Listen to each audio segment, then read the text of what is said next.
Actualidad Radio. La información nunca sonó tan bien. Tercer intento de asesinato contra el presidente Donald Trump y contra miembros de su gabinete que ha sacudido a Washington, pero que sobre todo reabre el debate sobre la seguridad presidencial, porque no es la primera ni la segunda.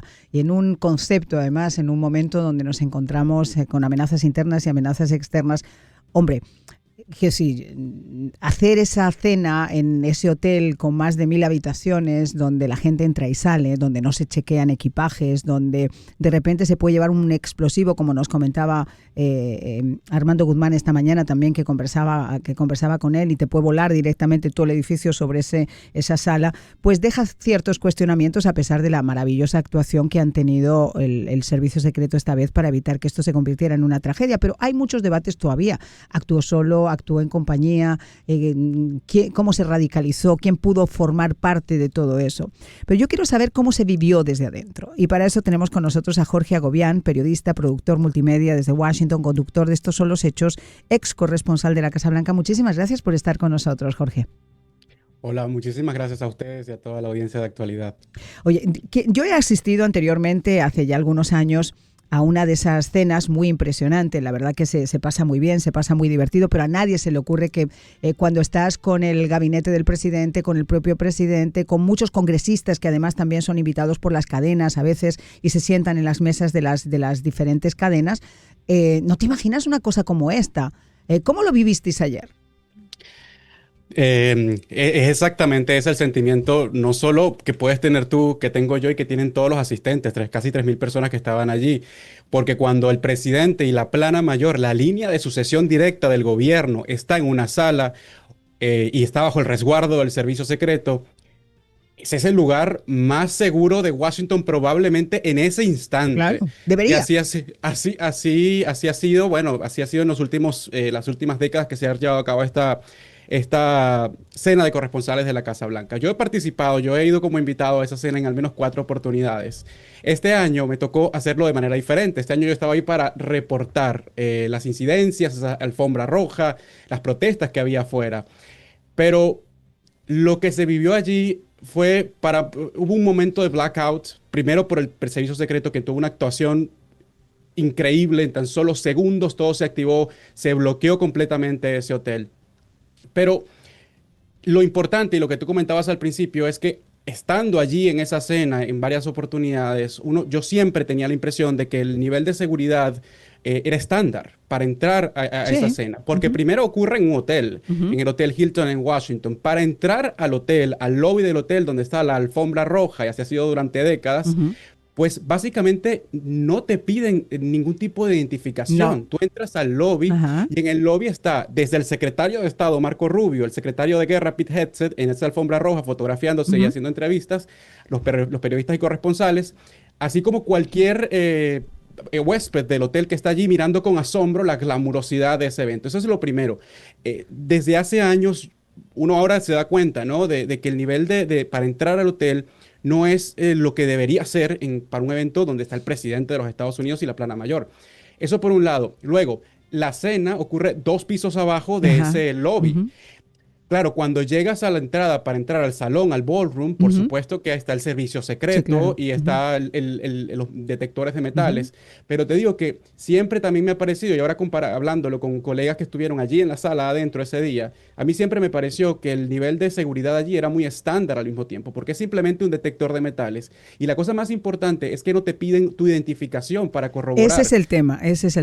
Claro. Que eso fíjate, nosotros comentábamos en alguna ocasión, pues yo recuerdo cuando esas cenas, por ejemplo, en el centro de convenciones, donde se hace también las cenas, por ejemplo, el Partido Republicano, el Partido Demócrata, se han hecho cenas allá, incluso las cenas de congresionales se han hecho en el Convention Center. El Convention Center, a pesar de que es un lugar gigantesco, no es un hotel.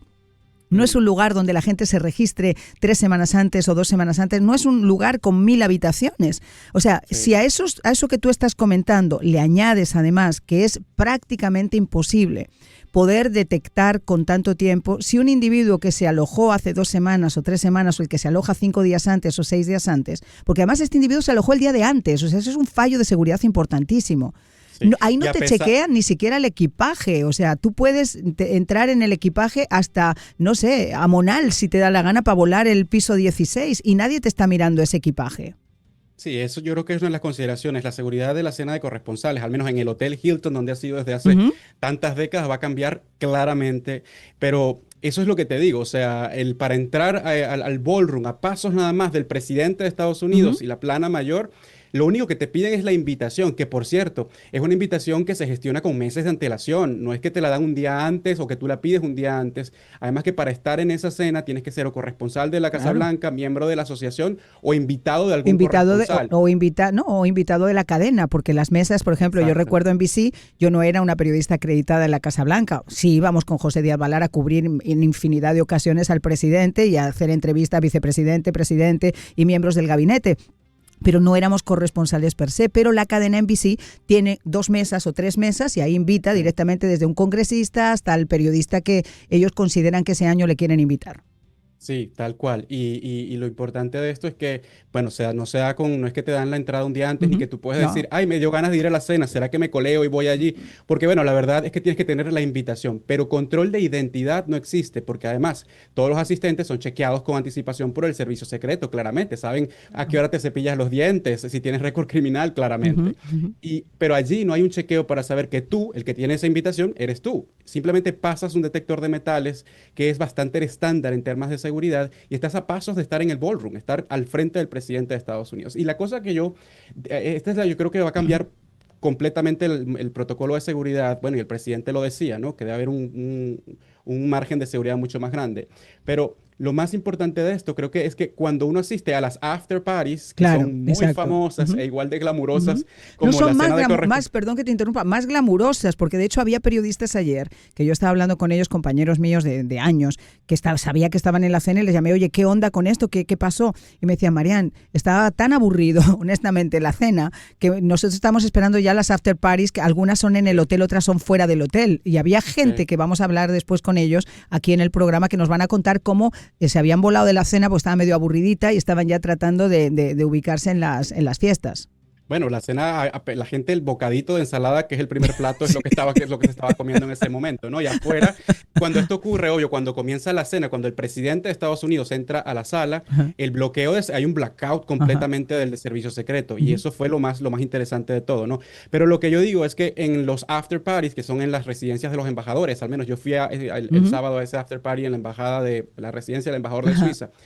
Y claro, años atrás he ido y este año, obviamente, los niveles de seguridad para entrar a ese lugar este año eran diferentes Claro, después de lo que había ocurrido. claro. Pero al menos en esos after parties, los controles de seguridad y de identidad son más robustos que en la propia cena. Claro. Porque para entrar a ese after party me pidieron mi identidad, no en una, sino en 2 etapas y pasar además por un detector de metales. Y yo creo que esos son los cambios Exacto. absolutos que va a tener esta cena de Yo te diría corresponsales. incluso algo más. Fíjate, se ha cuestionado mucho el tema del ballroom de la Casa Blanca. Si hace falta tener un ballroom o no hace falta tener un ballroom, si hay que gastarse ese dinero o no hay que gastarse ese dinero. Pero déjame decirte, en el momento que corre, en el momento en que estamos corriendo, donde un tío se puede cruzar la verja de la Casa Blanca y saltar, donde se pueden acercar al presidente, donde no tenemos ni siquiera la menor idea de cuántas veces el servicio secreto ha abortado intentos de asesinato del presidente o operaciones en contra del presidente o algunos de los miembros del gabinete, porque obviamente no es una cuestión que no se hace público. En esos Sí. momentos debería existir la posibilidad de que fuera, no es por hacer yo no cobro comisión por decir que lo hagan en Mar-a-Lago, pero en sitios que sean realmente, podemos decir, impenetrables en cierta Pero, medida. pero eso sí, en honor a los hechos, esta cena se hace desde Sí, yo 1800 y sé. tanto Ujú, en el Hotel Hilton y el servicio secreto conoce cada rincón de ese ujú, hotel. Es ujú, más, el swap, o sea, allí ocurrió un chequeo de seguridad ujú, de hasta cada planta, cada ujú, ujú, adorno que estaba en una esquina, eso ujú. estaba revisado, ¿no? Eso en honor a los hechos. Pero también es que esta cena es organizada por la Asociación de Corresponsales de Claro. la Casa Ujú, Blanca, no ujú, por la Casa ujú, Blanca. ujú. Entonces, por eso es que se ha distanciado que la cena ocurra Claro. dentro de la Casa Blanca, donde sea en el ballroom que no está construido Ajá. aún, o en el futuro, Sí. o en otra sala, obviamente sería mucho más segura el O en el perímetro centro de de seguridad. convenciones, te digo, porque el problema que veo yo aquí, Jorge, es que es un hotel con 1000 habitaciones. O sea, no es una ni dos, es un pedazo de hotel. Entonces, si ya de por sí puede ser difícil que alguien no se vaya a colar porque puede ocurrir, imagínate lo que es porque no me importa que el SWAT se conozca el hotel de pe a pa, que hayan revisado desde las papeleras hasta los floreros. Si después hay un individuo en la habitación 417 que sale a las 9 de la mañana, entra a las 5 de la tarde, y tú no sabes realmente de 4 a 5 qué ha comprado, qué ha traído y qué lleva en los bolsillos. Y la cosa más interesante de todo esto es que como no hay un control de identidad para entrar al ballroom, a mí me pudieron haber dado como corresponsal en la Casa Blanca una invitación y yo la tengo y yo te la doy a ti. Claro. Nadie va a saber que yo no fui, que fuiste tú por mí. Claro. Esa es otra cosa que hay que tomar en cuenta. No, y en el hall tú sabes que tú te pones un vestido largo y entras con el vestido largo y unos tacones y te pones a hacer una foto con el señor de al lado en el photocall. Y cuando te vienes a dar cuenta, pues te has colado ahí, estás como uno más de los invitados. Posiblemente no entres al salón, no tengas que bajar los 2 pisos para entrar en el salón, pero en el lobby estás compartiendo con todo el mundo. Sí, totalmente. Ahí está la línea de sucesión, ahí están los secretarios. Estaba Marco Rubio en el lobby y al lobby no había ningún tipo de impedimento para que cualquier persona, bien vestida o mal vestida, pudiera estar en ese lugar donde está la plana mayor, donde está la línea de sucesión directa del presidente de los Estados Unidos. Y yo creo que eso es lo que realmente va a cambiar a partir de ahora en esta cena. Ahora que uno lo ve desde afuera y después de haber estado 4 años asistiendo a esa cena, donde tú te sientes realmente seguro, como en cualquier evento de donde está el presidente. Tú te sientes totalmente seguro porque, bueno, tú estás custodiado por el nada más y nada menos que por el servicio secreto, por la misma seguridad por la que está resguardado el presidente de Estados Unidos. Pero yo creo que eso va a cambiar completamente e incluso el tema de la identidad. Cuando uno asiste a las recepciones en la Casa Blanca, invitado por la Casa Blanca, no hay 1, sino 3 controles de identidad. Ya a ti te han checado, como decía, de qué color tienes el cabello, en qué año naciste, si tienes buena relación con tu familia, etc. Ya el hecho de entrar simplemente al recinto, ya la primera caseta para entrar al recinto, y no te quiero contar una vez que ya entras dentro de la Casa Blanca, ¿cierto? Sí, totalmente. Entonces yo creo que claramente todo esto va a cambiar. El presidente tiene la intención y ha insistido en que el evento se retome en los próximos 30 días.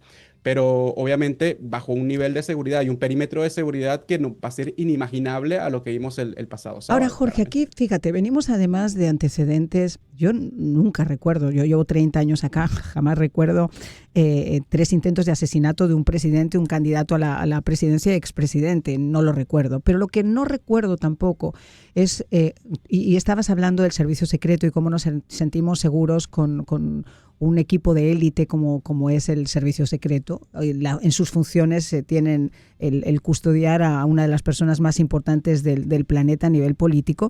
Y sin embargo, lo que ocurrió en Pensilvania dejó muchísimas brechas. ¿Por qué? Sí. Porque a día de hoy no sabemos exactamente qué pasó con las balas, no sabemos más del atacante. Es más, nos mostraron una minifoto, si es que no nos mostraron el cadáver, no mostraron nada, y no es una cuestión de morbo, pero una situación de estas características, quiero decir, lo han hecho colgando a Saddam Hussein a la hora del almuerzo y a Muammar el Gaddafi, y no lo han puesto en horario de comida, pero aquí evitaron en todo momento mostrar nada que tuviera que ver con el atacante, no mostraron las armas que había utilizado, no se supo nada de las balas que habían encontrado, no se supo nada de por qué la gente les estaba avisando que había un atacante y se demoraron 9 minutos completos en reaccionar hasta que se escuchó el primer disparo. ¿Por qué el miembro del servicio secreto que estaba en la parte de arriba, uno de los francotiradores que estaba arriba, no disparó hasta que no recibió la orden, pese a tener a ese individuo enfrente? ¿Qué pasó con esas labores de seguridad, entre comillas, que son tan profundas y que fallaron completamente en el momento en que este individuo estaba a tiro de piedra del presidente en ese rally en Pensilvania? Hubo demasiadas cosas y lo único que sabemos, querido amigo, es que la directora del servicio secreto renunció, aceptó los fallos, etcétera, pero no se ha sabido más. Y estamos hablando de un magnicidio. Y hubo un segundo intento 2 meses después en Palm Beach con otro individuo que encuentran todas esas cosas en el coche, pasaportes y tal. Hay un juicio, los medios apenas lo comentan. Y hombre, eso da que pensar. Porque yo entiendo que hay gente radicalizada, pero y los complots también existen. ¿Por qué no se hacen investigaciones que sean fehacientes donde el pueblo americano sepa concretamente qué pasó? Sí, bueno, es una reformación que hay que tener, que debería tener o podría tener el servicio secreto por estos 3 intentos. No son 2, no es uno, Claro. ni es algo aislado. Además, en una sociedad tan polarizada, donde hay en este momento tanto extremismo desde un lado y desde el otro, y además de eso, la situación de violencia política que hay en este país. Yo creo que también ha cambiado en los últimos meses, y bueno, desde ese primer atentado al presidente Donald Trump en Pensilvania ha cambiado la manera en la que se resguarda al presidente, Ah, pero yo creo que con cada uno de estos casos que son tan lamentables, eso va a ir cambiando mucho más. ya. Incluso se sabe que bajo la mesa donde estaba el presidente, en el salón del Hilton, aquí en Washington, ese día había un chaleco antibalas para el presidente, para la primera dama, etcétera. Pero son cosas que obviamente llaman a la revisión y a la reflexión de las autoridades, de quien tienen Ajá. bueno, la responsabilidad de resguardar, como tú lo decías, a la persona más importante del mundo a nivel político, el Ujú. presidente de los Estados Unidos, y no solo él, sino la plana mayor de eso. Con suerte no pasó a mayores en esta cena de corresponsales, pero yo creo que las lecciones aprendidas son muchísimas. Para el servicio secreto, para los organizadores de la cena, que es la Asociación de Corresponsales, y para el propio presidente, Claro. porque no debe ser fácil estar en los zapatos del presidente con 3 atentados No. o intentos de atentado contra él, ¿no? Y algo que Y tú has dicho muy importante, en un momento de polarización donde la retórica del odio se ha convertido en norma, donde hemos pasado del desagrado por un personaje político a la incitación al odio a unos niveles insospechados. Mira, la primera dama hace escasos instantes en un breaking news que estaba dando la propia cadena CNN, había señalado, dijo, enough is enough. Y señalaba directamente a Jimmy Kimmel porque no ha parado en su intento de seguir, o sea, hubo una pausa, lo retiraron de la cadena, pero ha vuelto otra vez a la carga con ese lenguaje del odio y de la incitación, y no es el sí. único, el problema es que no es el único, Y no es el y único, eso tiene que acabar, y de un lado y del otro. claro. En Ujú. Estados Unidos estamos hablando de que la polarización y el extremismo que estamos viendo en este momento en el país, bueno, no tiene comparación Ya. con nada. Pero también es que, bueno, esa cena del sábado iba a ser histórica por la razón principal. El presidente había aceptado por primera vez como Sí. mandatario Ujú, estar allí, compartir con la ujú, prensa, ujú, celebrar la primera enmienda ujú. de este país, la libertad de expresión, la libertad de prensa, en un momento en el que el presidente también ha tenido mensajes fuertes contra los Sí. medios de comunicación, contra periodistas con los que no está de acuerdo con la manera en la que reportan. Era un momento importante e histórico. Se convirtió en histórico por razones lamentables, profundamente lamentables, que yo creo que llaman a la Ajá. reflexión a todos los estadounidenses, sin Claro, importar el partido al que pertenezcan, de que la violencia política debe terminar y que se deben totalmente. tomar además acciones para que eso no ocurra. Porque en un ambiente, como te decía, tan protegido como uno se siente cuando está dentro de la Casa Claro. Blanca o junto al presidente de los Estados Unidos, que esas cosas ocurran, por supuesto que deja mucho, mucho que pensar, ¿no? No te Del da, al resguardo. final terminas asustándote más, o sea, en lugar de sentirte protegida, al final te sientes desprotegida porque dices, bueno, vamos a ver en qué momento puede llegar a ocurrir Y tristemente una cosa como esta. Y- afuera de la cena, Ajá, cuando después de una hora y algo que terminan saliendo los invitados que estaban en el ballroom, que yo ajá. estaba allá afuera haciendo mi cobertura, mucha gente, cuando yo hablaba con ellos, lo que decían así, muchas personas llorando, además, decían que estaban decepcionados. Ujú. Decepcionados porque la noche terminó como terminó y Claro. decepcionados por la violencia Ujú, política. ujú. Yo creo que eso es un sentimiento que debe compartir toda la población Ujú. estadounidense en este momento. Aunque ayer había un meme, y lo tengo que mencionar porque me pareció dentro de todo el drama, por lo menos para quitarle un poco de piedra a todo este asunto y ya que estaban celebrando también una noche donde iba a haber chistes y donde se suponía que tenía que existir cierta armonía entre el presidente y los comunicadores, había unos memes ayer que decían, mira, los que criticaban a Kash Patel por su adicción a la bebida acabaron llevándose las botellas de vino, porque había fotografías, yo te juro, yo me quedé impresionada, había fotografías y videos de gente llevándose las botellas de vino en un momento como ese, o sea, algo Bueno, insospechado. también que la audiencia probablemente no conoce que para estar en esa cena no es nada barato. Son al menos $500 Sí, para sí, tener una silla sí. allí. Y la cena ni siquiera, te digo, la gente se quedó con la lechuga en la boca, no llegaron ni Sí. siquiera al segundo Quizá plato. por eso se llevaron el vino, pero qué fuerte, hermano. Bueno, Jorge, te agradezco muchísimo que hayas estado con nosotros y qué bueno que estás bien. Gracias. A ti, muchas gracias. Actualidad Radio. La información nunca sonó tan bien.